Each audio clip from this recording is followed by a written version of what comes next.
जितने भी फादर्स यहाँ मौजूद हैं, क्योंकि आज फादर डे है, तो मैं एक मैसेज मैंने खुदा से पाया है कि परमेश्वर ये चाहता है, फादर जो एक फिगर है वो सैक्रिफिशियल फिगर है।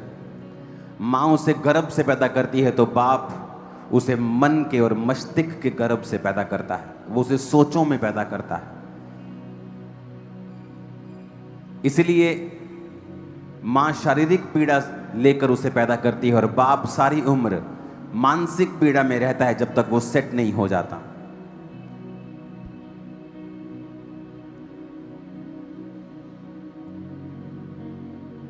पिता ने कहा है कि वो अब्राहम से इसीलिए प्यार किया उसने क्योंकि अब्राहम ने अपना एक लौता भी परमेश्वर को दे दिया था। अगर आप चाहते हो एक ऐसा जीवन जीना जो ग्लोरियस है, परमेश्वर ने कहा है जितने फादर हैं, फादर का मतलब ये नहीं कि आप पिता हूं, आपके बच्चे हों। वो जेंट से बात कर रहा है, मर्दों से बात कर रहा है। आप 15 साल के भी हो सकते हैं। वो ये चाहता है कि आप अपनी जिंदगी की सबसे कीमती चीज परमेश्वर को दे दें, चाहे वो आपका समय हो, जो आपको सबसे प्यारा है उसे भी परमेश्वर के लिए दे दें। और ये आपको रियल फादर बनाएगा स्पिरिट में। क्योंकि जब परमेश्वर ने देखा कि अब्राहम ने अपना सबसे प्रिय मुझे दे दिया, उसने लिया नहीं वो, लेकिन उसने जब कुर्बान करने लगा तो परमेश्वर ने कहा अब मैं जान गया हूं कि तुम मुझसे प्यार करता है। देखना परमेश्वर का हाथ किस तरह से भारी हाथ तुम्हारे जीवन पे आएगा। अगर तुम्हें लगता है कि ये तुम्हारा फेवरेट शो है, ये तुम्हारा फेवरेट मैच है, लेकिन प्रार्थना के आड़े आता है और परमेश्वर का आत्मा कहता है तो छोड़ दे, उसे खुदा के लिए कुर्बान कर देना। हर एक कीमती चीज जो आपको सबसे प्यारी है उसे एक बार परमेश्वर को देकर देखना। लाइफ किस तरह से मोड़ और बदला आपको देती है, आप हैरान हो जाएंगे। ऐसी गवाही आपने अपनी लाइफ में कभी नहीं देखी होगी। ये मुश्किल है, मैं जानता हूं, लेकिन इसी के बाद एक बेटर रिजल्ट आता है। अपने हाथों को उठाकर थैंक यू जीसस बोलो और कहो आज जो कुछ मैं सुनने वाला हूं मैं इसे इग्नोर नहीं करूंगा। ऊंची आवाज में प्रार्थना करो परमेश्वर के सामने। जो वचन आज आप सुने शैतान उसे चुराने न पाए और आप 30 गुना, 60 गुना और 100 गुना फलों को लेके आए। आमीन। यिर्मयाह 33 उसकी 3 आयत, मैं ये चाहता हूं कि आप इसका एक पोस्टर बना के इन वचनों का भी एक जारी कर दें, क्योंकि आज ज़्यादा है वर्ड, तो आप अपने कंप्यूटर की स्क्रीन पर, अपने फ़ोन पे इसे लगा सकते हैं ताकि आप इसे याद रखें। यिर्मयाह 33 उसकी 3 आयत, मत्ती 7 उसकी 7 आयत, यूहन्ना 15 उसकी 7 आयत, मरकुस 11 उसकी 24 आयत, यिर्मयाह 29 उसकी 12 आयत, भजन संहिता 145 उसकी 18 आयत, यशाया 65 उसकी 24 आयत, पहला यूहन्ना 5 उसकी 14 से 15 आयत, भजन संहिता 50 उसकी 15 आयत,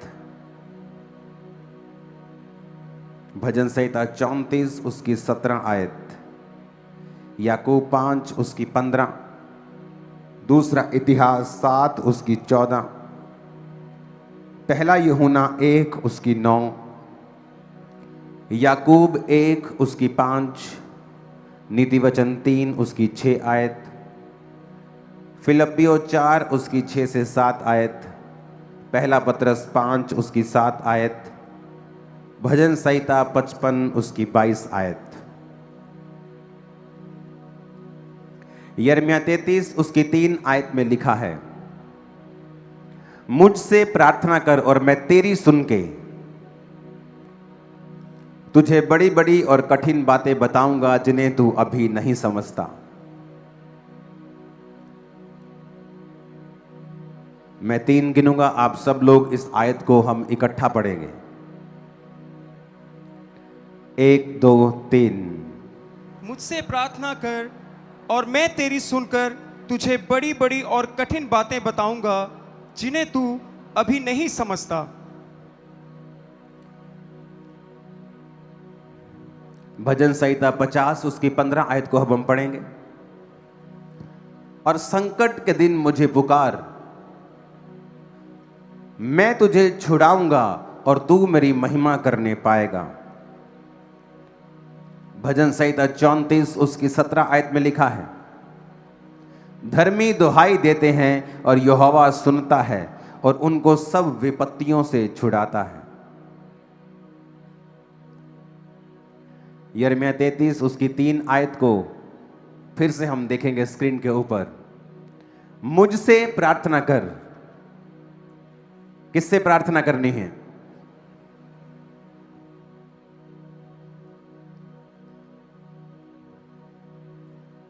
पास्टर्स के पीछे पीछे भागने के लिए बोला है क्या कि वो कहता मुझसे प्रार्थना कर। एक रियल पास्टर आपको परमेश्वर की ओर लगाना चाहेगा। वो आपका हेल्पर होगा कि आप डायरेक्ट परमेश्वर को पुकारने वाले बन जाएं और आप परमेश्वर की समझ रखने वाले बन जाएं। वो नहीं चाहेगा कि आप एक बाबे की तरह उसके पास आएं, कि आपको हर वक्त अपने जीवन में छुटकारे के लिए बाबा की जरूरत पड़े। एक जीवित चर्च ये चाहेगी कि आप लोग खुद परमेश्वर को पुकारें और आप लोग खुद इतने अलर्ट हों और इतने जानकार हों वर्ड के कि आप खुद परमेश्वर के वचन को जानते हों कि बाइबल में परमेश्वर के वचन में क्या लिखा है, और हम ये जानते हैं उसका वचन असली है क्योंकि परमेश्वर असली है।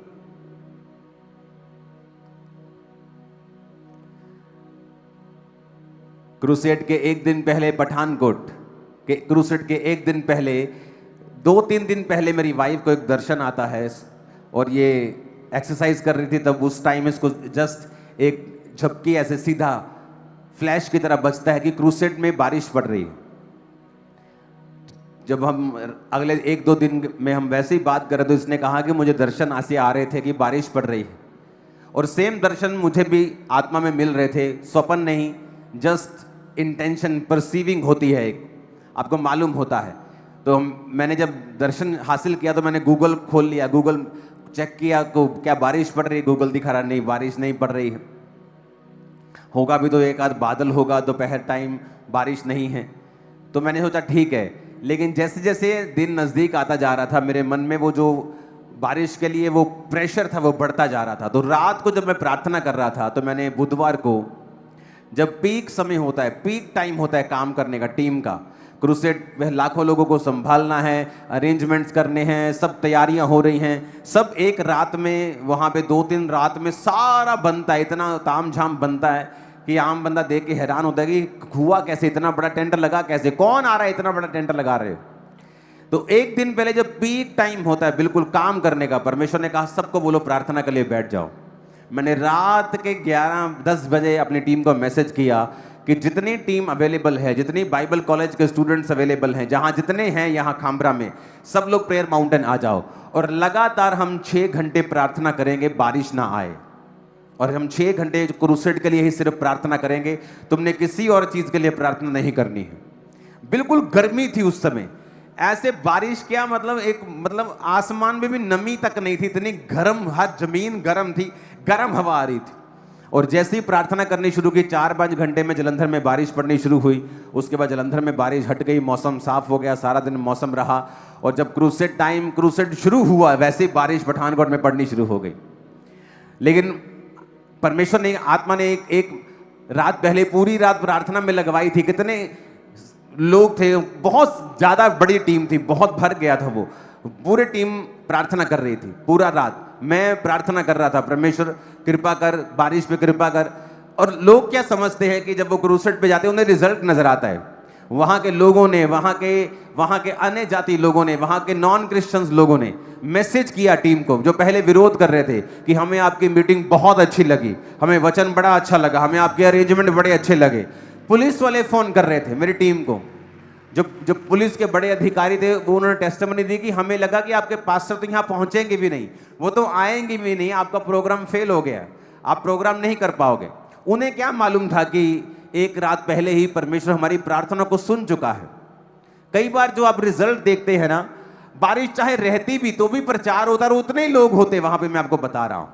वहां लोग देखो, आपको लास्ट नहीं दिखेगा, वहां लोग, ये बारिश में बैठे हुए लोग थे। जितने लोग मेरा वेलकम करने के लिए आए सारे गीले थे, बिल्कुल बिल्कुल गीले कपड़ों के साथ, हर आदमी गीला था, पास्टर गीले थे, सब गीले थे। मैं गीली स्टेज के ऊपर खड़ा था वहां पे। लेकिन बाइबल कहती है मुझसे प्रार्थना कर, मैं तेरी सुन के तुझे बड़ी कठिन बातें समझाऊंगा जिन्हें तू अभी नहीं समझता है। आज जो मिसिंग लिंक है एक सेवक का, एक विश्वासी का, वो है प्रेयर करना। आप कभी भी क्रूसेड देख लो, जब क्रूसेड होता है तभी आप देखोगे अचानक से विरोध होना शुरू होता है। क्यों? क्रूसेड के बाद ही ऐसा कोई कभी नोटिस किया? या क्रिसमस टाइम जब बहुत मीटिंग्स हो रही होती है, बड़ी महिमा होनी होती है, वो शोभा यात्रा निकलनी होती है, शैतान के गढ़ों को हिलाना होता है, तभी विरोध शुरू होता है हर बार। क्यों? ऐसा क्यों? आपको क्वेश्चन पूछना होगा क्यों। आप कहीं भी चले जाओ आपका विरोध नहीं होता, चर्च में जाने से ही विरोध होता है। क्यों ऐसा? हालांकि जो क्रिश्चियन लोग हैं, जो क्रिश्चियनिटी है, उसने कभी किसी पे कब्जा नहीं किया। जो रियल क्रिश्चियनिटी है, नाम के क्रिश्चियंस हैं तो नाम में तो बहुत से लोग आज भी नाम के हर धर्म में घूमते हैं जो अपने अपने धर्म की बदनामी करते फिरते हैं।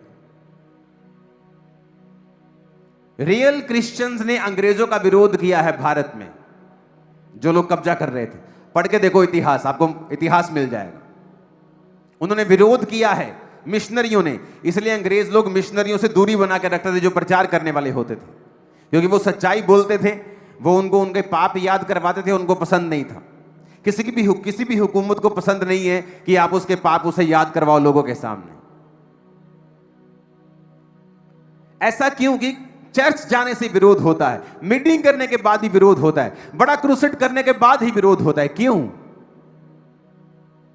क्योंकि शैतान के गढ़ हिलते हैं, उसकी पकड़ लोगों पे ढीली होती है।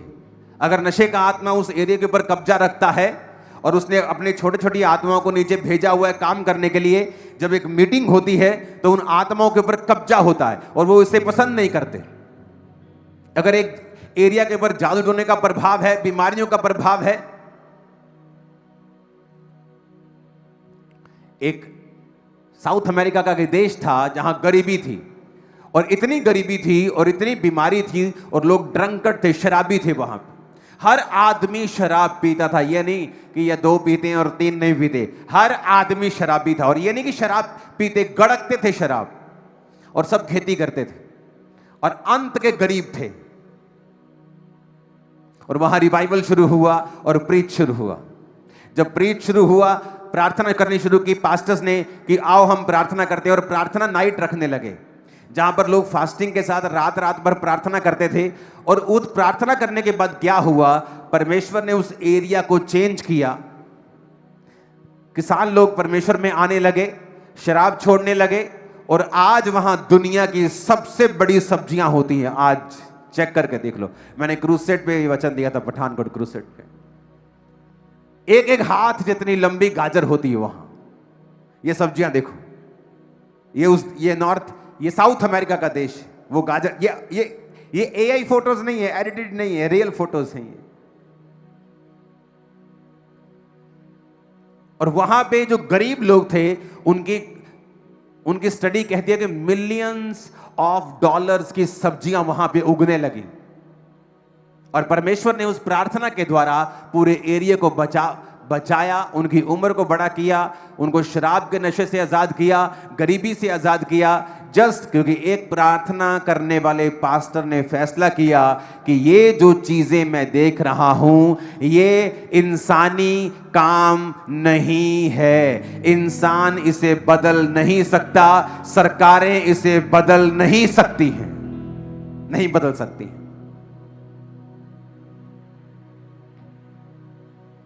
आप फैसला कर लो, आप लाख सरकार के पीछे लग जाओ, नशा नशा, एक लेवल तक वो काम कर सकती है, लेकिन जो काम दुष्ट आत्माओं ने फैलाया है वो बिना प्रार्थना के हल नहीं हो सकता है। अगर आप प्रेयर करें, उसमें देखो पर्सनल परमेश्वर ने छुटकारे के लिए बोला है कि संकट के दिन तू मुझे पुकार तो मैं तुझे उत्तर दूंगा। उसने कहा मैं बड़ी बड़ी कठिन बातें बताऊंगा जो तू अभी नहीं समझता। मत्ती 7:7 में लिखा, मांगो तो तुम्हें दिया जाएगा, ढूंढो तो तुम पाओगे, खटखटाओ तो तुम्हारे लिए खोला जाएगा। यूहन्ना 15:7 में लिखा, यदि तुम मुझ में बने रहो और मेरा वचन तुम में बना रहे तो जो चाहो मांगो वो तुम्हारे लिए हो जाएगा। यिर्मयाह 29:12 में लिखा, तब उस समय तुम मुझे पुकारोगे और आकर मुझसे प्रार्थना करोगे और मैं तुम्हारी सुनूंगा। सब बोलो आमीन। उसने कहा मैं तुम्हारी सुनूंगा जब तुम आकर मुझसे प्रार्थना करोगे, जब तुम आकर मेरे सामने दुहाई दोगे, जब संकट के दिन तुम मुझे पुकारोगे तो मैं तुम्हारी सुनूंगा। आपने कभी नोटिस किया जब आप प्रार्थना करने के लिए बैठते हैं, दुनिया के सारे नेगेटिव ख्याल आपके मन में आते हैं, शक आने शुरू होता है, डाउट होना शुरू होता है, गुस्सा आना शुरू होता है, काम याद आता है, फोन याद आता है, सडनली लड़ाई हो जाती है कुछ, ताकि आपकी प्रेयर लाइफ को इफेक्ट किया जा सके। क्योंकि प्रेयर आपका एक वेपन है, प्रेयर एक हथियार है।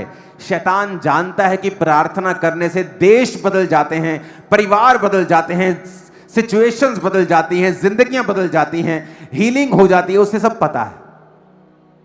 आप प्रेयर करने के लिए बैठेंगे, वो आपके साथ फाइट करेगा। प्रार्थना करने से पहले आपकी लड़ाई हो जाएगी घर में, प्रार्थना करने से पहले आपका फोन में आप बिजी हो जाओगे, अब आपकी बेस्ट पिक्चर लग जाएगी, आप पिक्चर देखने लग जाओगे, आप बोलोगे ओहो थोड़ा चल कोई नहीं 2 घंटे देख के फिर मैं प्रार्थना करता हूं। 2 घंटे के बाद जब प्रार्थना करने के लिए बैठेंगे आप थक चुके होंगे, आप बोलेंगे चलो अब नींद आ रही मैं सोता हूं, अब मैं सुबह उठ के प्रार्थना करता हूं। जैसे आप सुबह उठेंगे आप लेट उठेंगे, आप बोलेंगे चल मैं रात। शैतान आपके सिंगल डे से फाइट करता है, सिंगल डे। वो आपसे रोज फाइट करता है कि आज का दिन मैं निकालूंगा। रोज की रोटी प्रभु कहता है ना मुझे रोज दे, वो कहता है आज पे कंसंट्रेट कर। डेविल बिगेस्ट कॉपी करने वाला है परमेश्वर की। अगर आप बड़ी चीजें पढ़ेंगे दुनिया में, मैं उनका नाम नहीं लूंगा, बाइबल से कितनी चीजें कॉपी की हैं उन्होंने, क्योंकि डेविल जो है उसका अपना कुछ नहीं है, हर चीज कॉपी की हुई है उसने परमेश्वर की। जो फेक लोग उठते हैं, परमेश्वर में सेवक लोग उठते हैं, वो भी क्या करते हैं, जेन्युइन लोगों की कॉपी करना शुरू करते हैं। उन्हें पता है कॉपी करेंगे, जितना ये कामयाब है, अगर हम 10% भी कामयाब हो गए तो हम दुनिया में कामयाब कहलाएंगे। कॉपी करते हैं। शैतान हमेशा कॉपी करता है। उसे पता है कि परमेश्वर रोज पे काम करता है, मैं भी रोज पे काम करूंगा। आज इसका दिन खत्म करना है, नहीं आज छुट्टी, आज नहीं प्रेयर करनी, नहीं आज घूमने जाना है, चलो प्रेयर खत्म, नहीं आज शादी थी तब प्रेयर खत्म, आज नींद आ रही है तब प्रेयर खत्म, आज ज्यादा काम कर लिया तब प्रेयर खत्म। वो आपसे रोज फाइट करता है, क्योंकि प्रेयर आपकी डेस्टिनी, आपकी मंजिल के करीब आपको लेके जाती है, आपकी विश नहीं लेके जाती। आपका विश्वास बिना कर्मों के अधूरा है, मरा हुआ है, किसी काम का नहीं है। और आप हैरान होते हैं, और कईयों को तो पता भी नहीं कि प्रार्थना के समय नींद क्यों आती है, बाइबल पढ़ने टाइम नींद क्यों आती है। 3 घंटे की पिक्चर मूवी तुम ऐसे देखोगे, आंखें खुली की खुली रह जाएंगी, तुम बोलोगे दूसरी भी देख लेते हैं, लेकिन जैसे तुम बाइबल पढ़ने लगते हो तुम्हें नींद आने लगती है। यहां तक कि जिन लोगों को नींद नहीं आती वो भी बाइबल पढ़ने लगते तो नींद आने लगती है। वैसे गोली खा के आती, लेकिन क्योंकि शैतान चाहता है कुछ भी हो जाए, मुझे कुछ देर के लिए तुम्हारी बीमारी को तो छोड़ना पड़े, मैं छोड़ दूंगा, लेकिन तुम्हें बाइबल नहीं पढ़ने दूंगा और प्रार्थना नहीं करने दूंगा। उसे पता है, क्योंकि उसकी डिलीवरेंस जो है आपकी प्रेयर से, छुटकारा आपकी प्रेयर से आता है।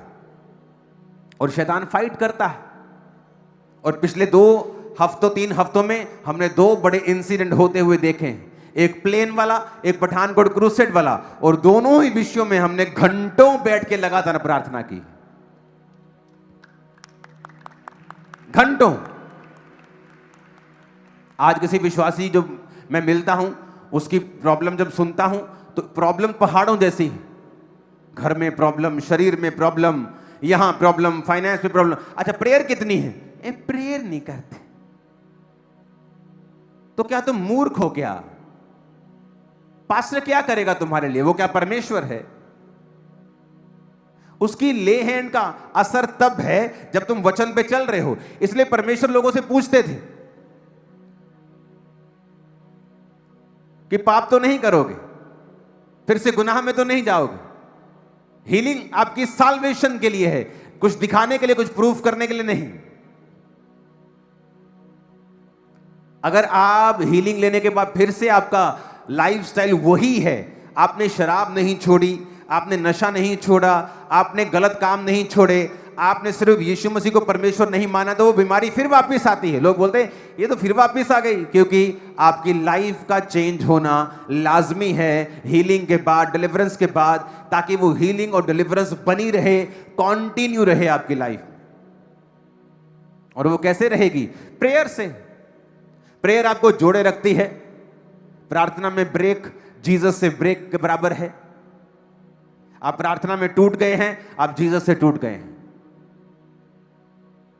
मेरी लाइफ में ब्रेक थ्रू कैसे आया? सेवकाई में कैसे आया? क्योंकि लोग देखते हैं जो बाहर हो रहा है, लोग हैरान हो रहे हैं। दुनिया से, दुनिया के हर एक कोने से पास्टर्स लोग आकर मिलते हैं, और जब वो देखते हैं कि चलो इस चर्च की तो समझ आती है कि यहां लाखों लोग बैठे हैं, ओवरफ्लो में हजारों लोग बैठे हैं, चलो इसकी तो समझ आती है कि आप यहां पे हैं, पर हमें गुरदासपुर की समझ नहीं आती कि वहां लाखों लोग क्यों बैठे हैं स्क्रीन के सामने। अमृतसर की समझ नहीं आती, वहां 2 चर्चें हैं बड़ी बड़ी, वहां नहीं समझ आती हमें लोग कैसे बैठे हैं। हमें बटाला की समझ नहीं आती, हमें आपकी 200, 250, 400 चर्चों की समझ नहीं आती कि वहां लोग स्क्रीन पे कैसे बैठे, वो भी लाखों में। क्योंकि आपको नजर आ रहा है बाहर का, और परमेश्वर तैयारी करता है अंदर। आज भी मुझे याद है जिस रूम में मेरी वाइफ को पवित्र आत्मा मिला, उसी रूम में हम प्रार्थना किया करते थे। और मैं जब एंटर करता तो टीम देखते थे कि आज गए 7 घंटे, वहां बैठे हैं 7 घंटे लगातार, 6 घंटे लगातार। ये टीम निकलती थी एक दूसरे को इशारा करके, मैं चल रहा हूं, तू संभाल ले, ये मेरा हारमोनियम तू पकड़ ले, ये मेरा कॉर्ड तू पकड़ ले, अब मैं जा रहा हूं, मुझे 4 घंटे हो गए, इनका तो पता नहीं कब उठने वाले हैं। कंटिन्यू प्रार्थना, बिना विषय के, बैठकर प्रार्थना प्रार्थना प्रार्थना प्रार्थना। जिस समय मैं 20-21 साल का यूथ, अभी मैं यूथ ही हूं, 21 साल का जब मैं था, जब यूथ लोग पार्टीज करने जाते थे, अपनी गर्लफ्रेंड से मिलने जाते थे, और जिस नाइट को, मान लो सुबह मैंने बिजनेस किया और शाम को चर्च में गया, और जो नाइट फ्री होती थी कि आज मैं 9 बजे फ्री हो गया, मेरा मन एक्साइटेड होता था कि आज 9 बजे में फ्री हो गया, मैं 9 से 2 लगातार 5 घंटे बैठ सकता हूं। मेरे मन में एक्साइटमेंट होती है, आज मैं फ्री हूं तो मैं प्रेयर कर सकता हूं। लोगों को वो प्रार्थना दिखती नहीं थी, क्योंकि वो अंदर रूम में मैं अकेला होता था। मैंने शुरू से ही लोगों के बीच में बहुत कम प्रेयर की है, मैंने अपनी पर्सनल प्रेयर हमेशा ज्यादा की। और 6 घंटे 7 घंटे रूम में बैठे प्रार्थना कर रहे हैं। कभी एक सॉन्ग सुना वर्शिप की, 2 सॉन्ग 3 सॉन्ग सुने, फिर प्रेयर की, जस्ट बैठे रहे, आंखें बंद करके प्रार्थना की, गैर भाषा बोली, ऊंची ऊंची नहीं, जस्ट बैठे आराम से परमेश्वर की हजूरी में। और चीजें बदलती गई, लोग ऐसे जुड़ते गए जिन्होंने काम किया। कोई फॉरेन मिनिस्ट्री इस चर्च के साथ जुड़ी हुई नहीं थी कि वहां से पैसा आ रहा है, फॉरेन फंडिंग आ रही है, नथिंग। यहां के लोग थे जो परमेश्वर ने खड़े किए, इंडिया के लोग, इसी देश के लोग। अब तो पूरी दुनिया के लोग जुड़े हुए हैं, तब ऐसा नहीं था।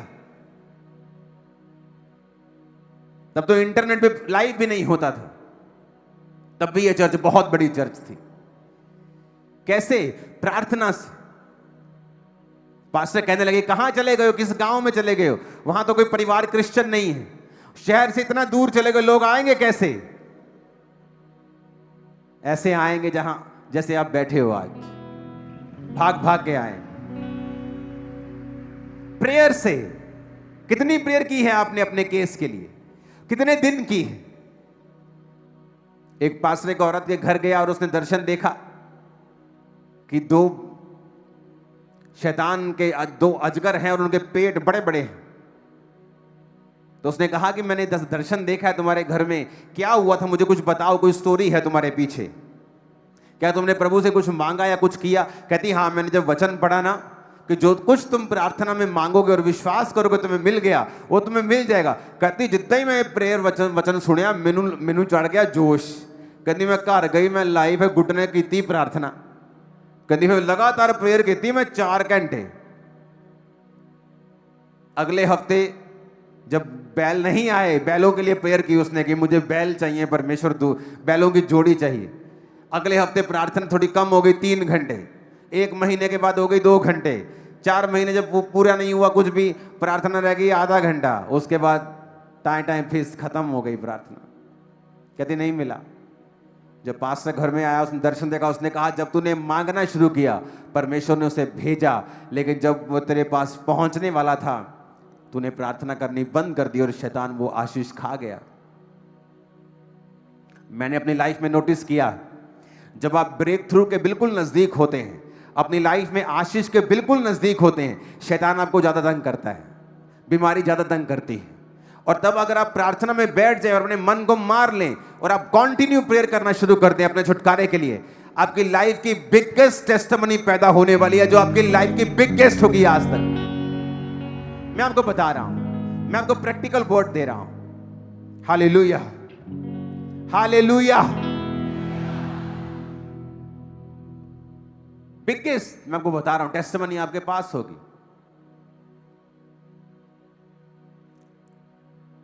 आदमियों को वो भरमा के रखता है तुझे प्रार्थना की जरूरत नहीं, तेरी औरत प्रार्थना कर रही है घर में, कोई शक नहीं, इसलिए तुम संघर्ष कर रहे हो। आदमी को हेड चुना गया है तो हेड को अगुवाई करना है, और ऐसा अगुवा जिसकी प्रेयर 0 है वो अगुवाई नहीं कर सकता परमेश्वर की ओर से।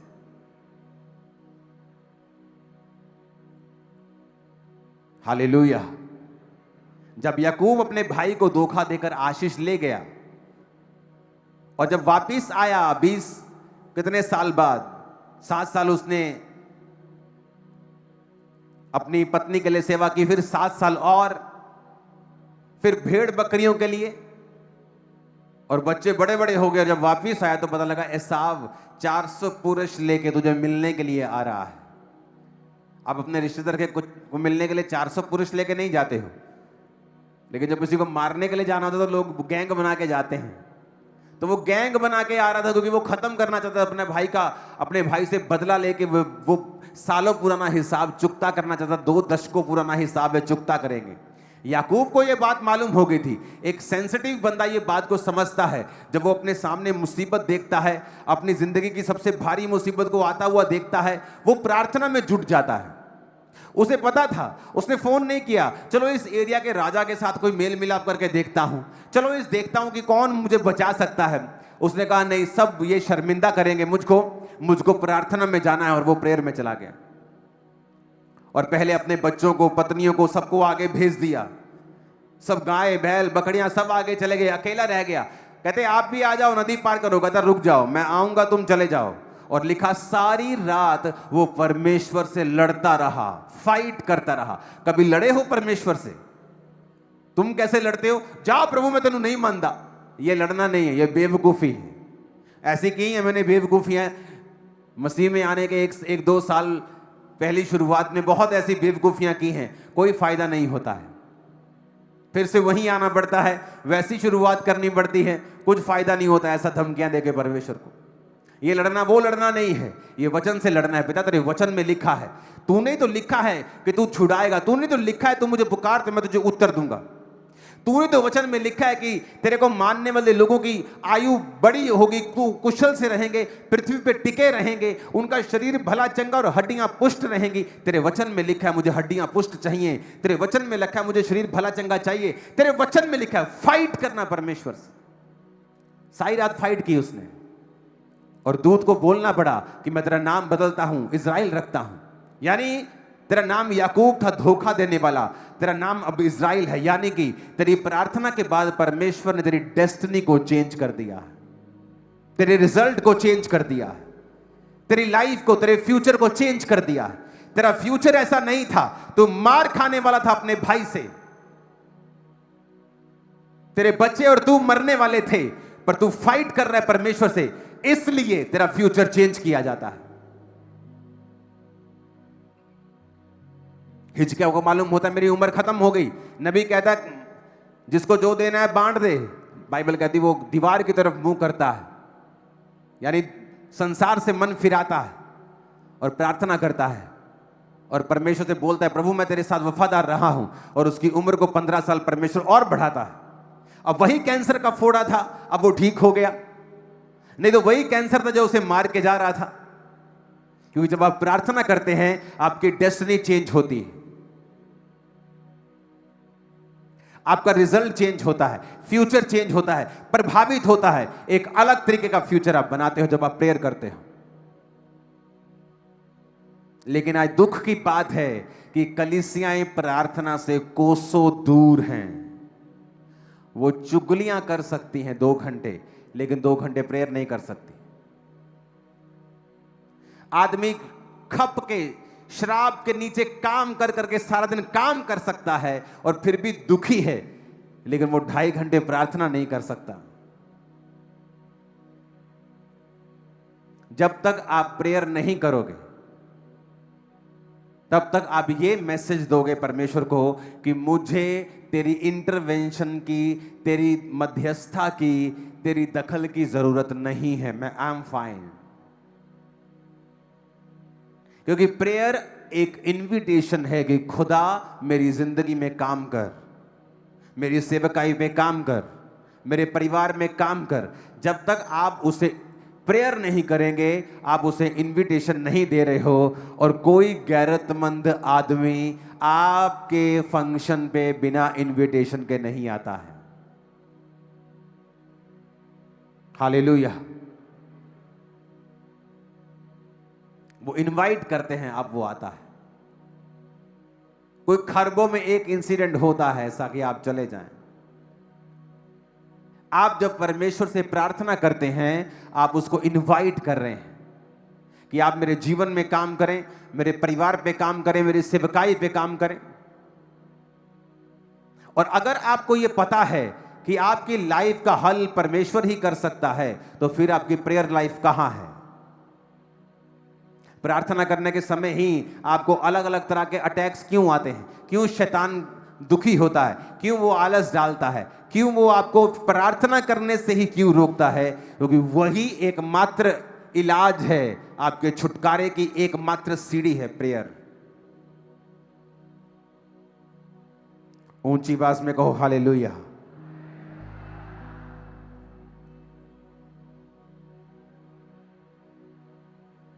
याकूब 5 उसकी 15 में लिखा है, विश्वास की प्रार्थना के द्वारा रोगी बच जाएगा और प्रभु उसे उठाकर खड़ा करेगा।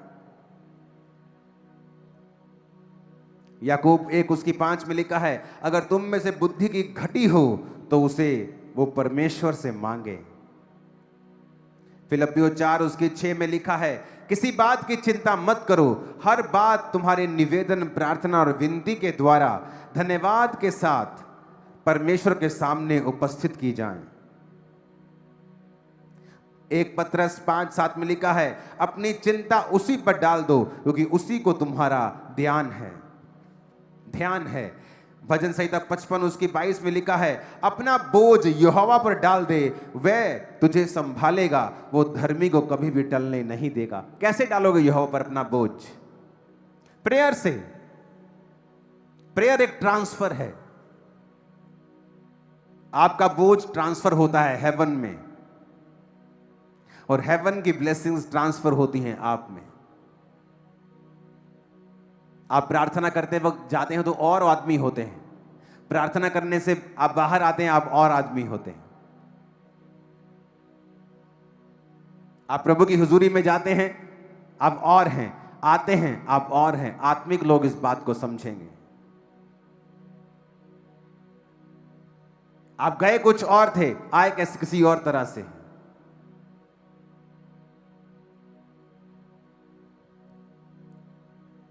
ऊंची आवाज में कहो हालेलुया। प्रार्थना पहाड़ की प्रार्थनाओं से कितने लोग जुड़ते हैं? हाथों को हिलाओ जरा। आधे लोग हैं? नहीं, आधे से ज्यादा है। ओके, 80% लोग हैं। और आपको जुड़ना चाहिए लोगों को, ताकि कुछ घंटे आपके वो निकल जाए, 1-1.5 घंटा, उससे बाद 1-1.5 घंटा आप पर्सनल प्रेयर करें, बाइबल पढ़ें, आपकी प्रेयर लाइफ पूरी कंप्लीट है। अपने पड़ोसी को बोलो, जब तू प्रार्थना करता है हेवन ट्रांसफर करता है। जब तू प्रार्थना करता है तेरे बोझ ट्रांसफर होते हैं, तेरे बोझ ऊपर जाते हैं और ऊपर की आशीषें नीचे आती हैं। आमीन। आप दुनिया की बेदारी देखो, हर एक बेदारी प्रेयर से आई। पहले प्रेयर हुई है, फिर प्रीच हुआ है। पहले प्रार्थनाएं हुई हैं। उन स्टेट्स में जहां परसिक्यूशन हो रहा है, वो छत्तीसगढ़ हो, राजस्थान हो, कहां कोई भी हो, उन लोगों से मेरी विनती है, प्रार्थनाओं में लगे रहें। उस बेदारी को जो आने वाले समय में होने वाली है, कोई दुनिया की ताकत उसे रोक नहीं सकती। जस्ट प्रार्थना करते रहें, प्रार्थना करें, बस मेरे लिए भी प्रार्थना करें। आपकी प्रेयर मेरे लिए बिगेस्ट सपोर्ट है। एक सेवकाई बिना पैसे के चल सकती है, पर बिना प्रार्थना के नहीं चल सकती।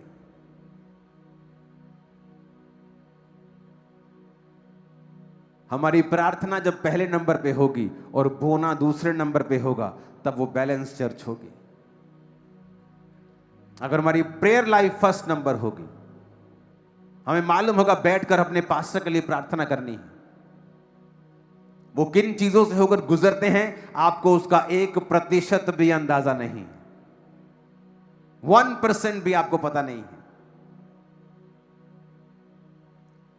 अपने पास्टर्स, अपने चर्च के लिए प्रार्थना कीजिए, क्योंकि प्रेयर ही एकमात्र इलाज है बेदारी का, हेवन इंटरफेरेंस का, खुदा के दखल का। बिना प्रार्थना यह नहीं होगा।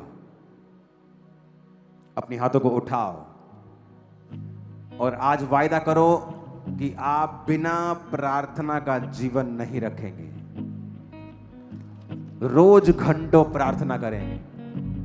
ऊंची आवाज में प्रार्थना करो सब लोग।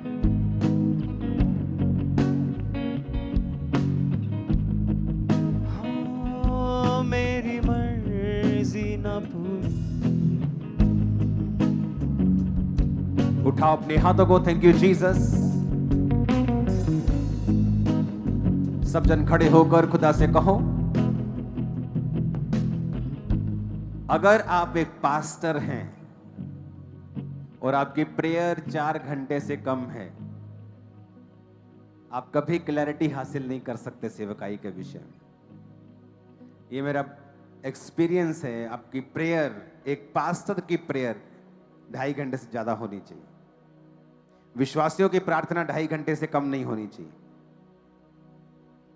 नहीं तो आपको समझ नहीं आएगी कि परमेश्वर क्या चाहता है। गॉड लव्स मी, परमेश्वर मेरी जरूरतों को पूरा करता है, मैं तो इतनी प्रार्थना भी नहीं करता हूं। ये छोटी बातें आप कर रहे हो। एक मां अपने बच्चे को खिलाती है, पिलाती है, दूध पिलाती है, खाना खिलाती है, लेकिन जब वो बच्चा बड़ा हो जाता है, वो एक्सपेक्ट करती है अब ये जिम्मेवारियों को संभाले। अगर तो अब आत्मा में बच्चे हैं, फिर तो आप यही बातें करेंगे, खुदा मेरी सुनदा है, खुदा तो मेरी प्रार्थना जवाब दे देता है, मैं मंगता मैनू दे देता है। ये छोटी बातें हैं, इससे आगे बढ़ना है। हाथों को उठाओ, खुदा से बात करो। आज से मैं प्रेयर करूंगा अपने परिवार के लिए, अपने लिए, अपने देश के लिए, चर्च के लिए, अपने पास्टर के लिए। आज से मेरे घुटने लगे रहेंगे प्रार्थना में। ऊंची आवाज में